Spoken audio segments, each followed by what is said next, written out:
Hello everybody and welcome back to the channel where today we are going over the Packers' embarrassing home loss to the Carolina Panthers, where many mistakes by this Packers team led to them falling to 5-2-1. So let's go ahead and go over the scoring first. With Packers going on the board first in the second quarter with a Brandon McManus 49-yard field goal, make it 3-0 Green Bay. Rico Dowdle then got a 5-yard touchdown run, make it 7-3 Carolina. And McManus hit a 27-yard field goal to make it 7-6 at halftime.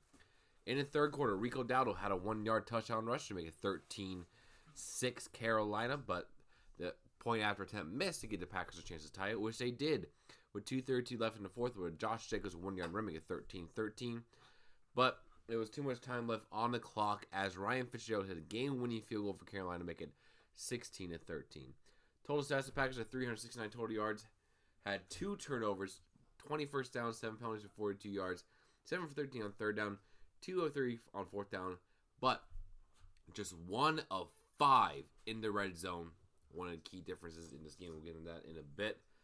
And time possession was basically even by the end of it all. Box score: Jordan Love with 26 of 37, 273 yards, and 1 interception. Did get sacked once. Had a QBR of 66.6 and a pass rating of 80.1. Josh Jacobs, 17 carries for 87 yards and a touchdown. His best game of the year so far on 5.1 average. Emmanuel Wilson, 6 for 16. Romeo Doubs, 7 for 91. Christian Watson, 2 for 58. Luke Musgrave, 3 for 34. Brooks, 2 for 24. Kraft, 2 for 20. And Kraft is now officially out for the rest of the year with a torn ACL. The young tight end was having an excellent season before the injury. Jacobs 4 for 13. Williams 2 for 12 as well. Fumbles: Savion Williams lost a fumble in the red zone on the Packers' first start as they were having a very good drive that cost them points there. Xavier McKinney had a good game, had 9 total tackles, 3 solo, had 1 sack, 1 pass deflection. Cooper had 8 total tackles as well. Only one other tackle loss was done by Micah Parsons. McKinney had his second interception of the year as well. Savion Williams, 3 kick returns for 68 yards. Dobbs on punt returns, not good. Brandon McManus, 2 for 3 on field goals, including a miss that turned out to be a pretty important miss in this game. And the Packers did not punt the football at all, as every drive either ended in points, turnover, or turnover on downs. And so, this Packers team, what the heck happened here? Well, I know what happened. Just everything that could go wrong in stupid ways of them shooting themselves in their own foot is what happened. First drive after the Panthers had a long sustained drive that ended, I think it ended in an interception. The Packers had a drive back, and guess what happened? A Savion Williams fumble in the red zone gave the ball away.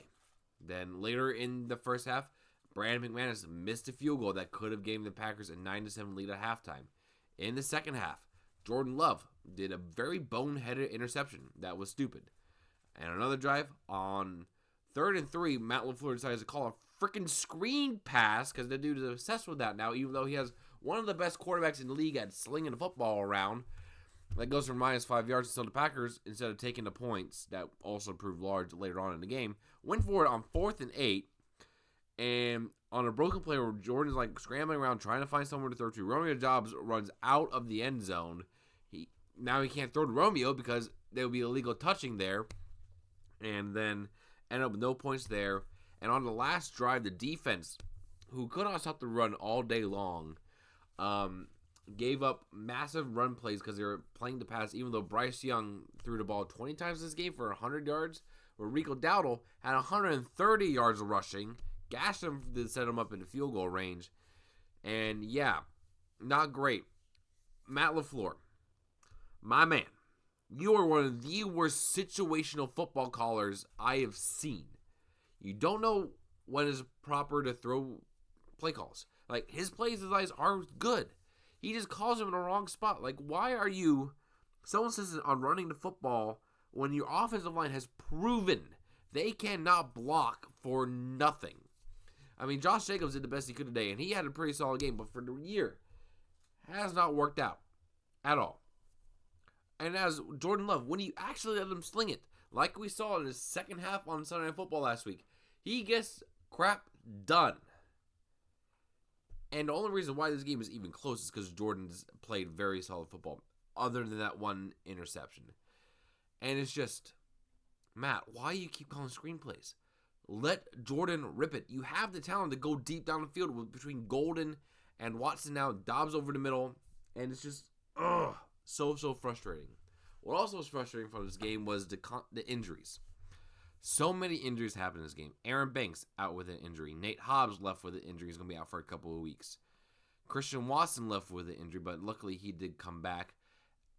Matthew Golden went out with a shoulder injury. And the biggest thing that happened, Tucker Kraft, who's become one of my favorite players on this Packers team, out for the year with a torn ACL because Nick Scrouton, the defensive end for the Panthers, low blocked and his helmet hit Tucker Kraft's knee as someone else was trying to block him. My goodness gracious, man. Losing Tucker sucks. He's been an excellent receiver for Jordan. Tenacious blocker in the run game. And has been easily the third best player on this team after Micah Parsons and Jordan Love. And so that is a tough loss to overcome. But yeah, most of it is just purely self-inflicted between the missed kicks that Brandon McManus has had, the fumble by Savion Williams, and the stupid play calling by LaFleur. This was kind of a trap game. And the Packers just were too busy celebrating beating Aaron Rodgers on Sunday night and too busy looking forward to facing the Eagles next Monday night that they forgot that the Panthers are a good football team. Because this loss isn't like the Browns loss, where the Browns have been awful. The Panthers have actually been a very solid football team this year. They're 5-4 for a reason. It's because they play hard and they play teams tough. So the Panthers are going to either win by the smallest of margins or they get blown out. And so they just happen to have a good game plan against the Packers. They neutralized Michael Parsons by just running the football.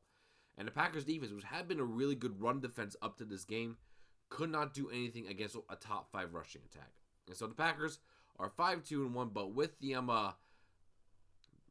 Vikings win over the Lions, the Packers are still in first place in the division. And their next game is against the Eagles on Monday Night Football. This would be a big determinant if the Packers are actually going to be able to contend this season, as it doesn't get much easier down the stretch. At the Giants, should be a pretty simple, easy game. The Vikings look solid. Lions always tough. Bears have looked good so far this year. At Denver, at Chicago, home against the Ravens, who look good with Lamar Jackson back, and then at the Vikings. The time to play around is over. This team needs to grow up and grow up fast if they want to really maintain themselves as a Super Bowl contender. So, yeah, and mainly I'm looking at you, Matt LaFleur. Grow up with your play calling. Let your best players play, and good crap will happen. So, that's what I have for this week. Let me know what you guys think down below, and I'll see you in the next one. Peace.